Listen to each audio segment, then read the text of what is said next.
किसी ने ठीक ही कहा है कि सियासत कभी किसी की सगी नहीं होती। कब सबसे वफादार दोस्त छोड़कर चला जाए कुछ कहा नहीं जा सकता। जो कभी दूसरे को सांसद, विधायक और मंत्री बनाने की हैसियत रखता था, आज उसी की उम्मीदवारी पर सवाल खड़े हो गए हैं। कहा भी गया है, नीतीश कुमार कब किस बड़े नेता का कद छोटा कर दें किसी को नहीं पता होता। पेश एक स्पेशल रिपोर्ट।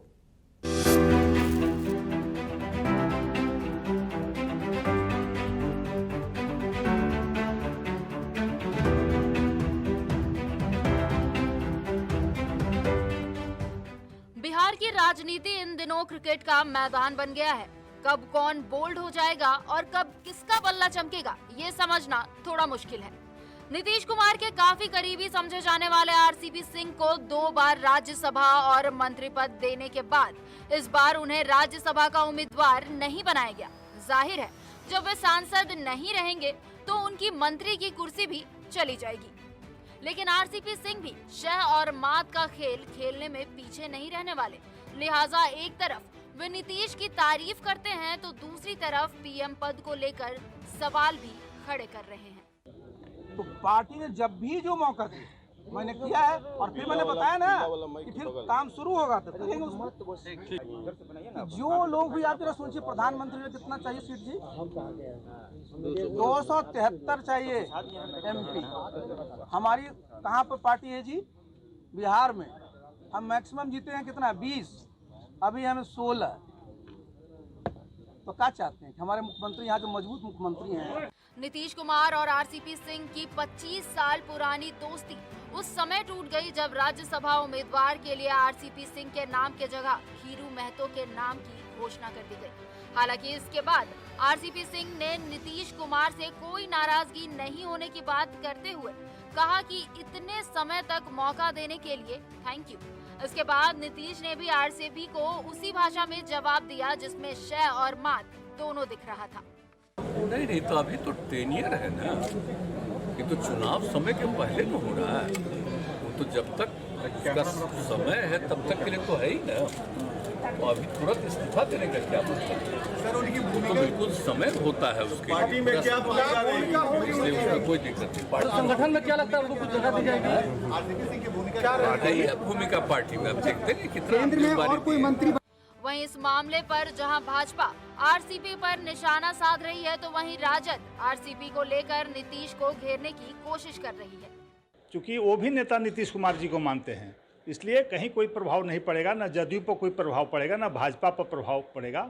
और निश्चित रूप से हमें लगता है कि आरसीपी सिंह जदयू के लिए काम करते रहेंगे। क्योंकि जनता दल यू के अंदर बड़े पैमाने पर अंदरूनी कला है और जो स्पष्ट रूप से अब सामने भी आ गया है।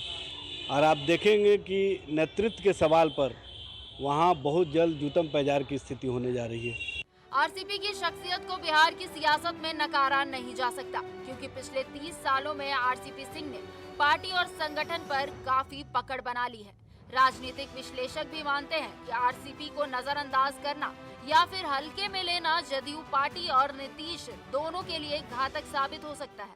किसी भी पार्टी में अगर गुटबाजी होती है तो पार्टी को उसका घाटा उठाना पड़ता है।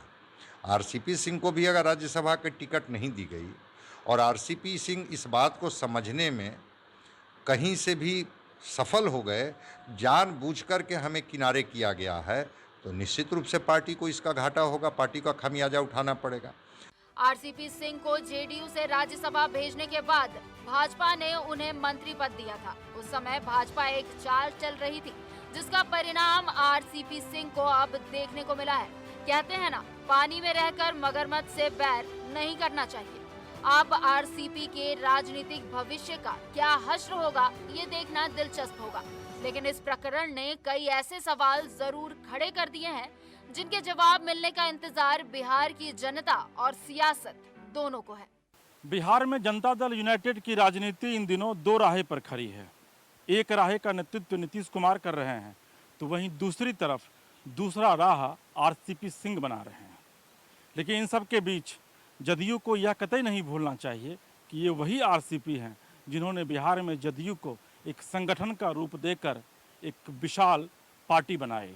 यानी आने वाले दिनों में अगर आरसीपी को जदयू तवज्जो नहीं देती है तो यकीन मानिए कि बिहार में जदयू कमज़ोर होती चली जाएगी और इसका श्रेय नीतीश कुमार को जाएगा। पटना से कैमरा पर्सन प्रभात के साथ एसके राजीव, समाचार प्लस।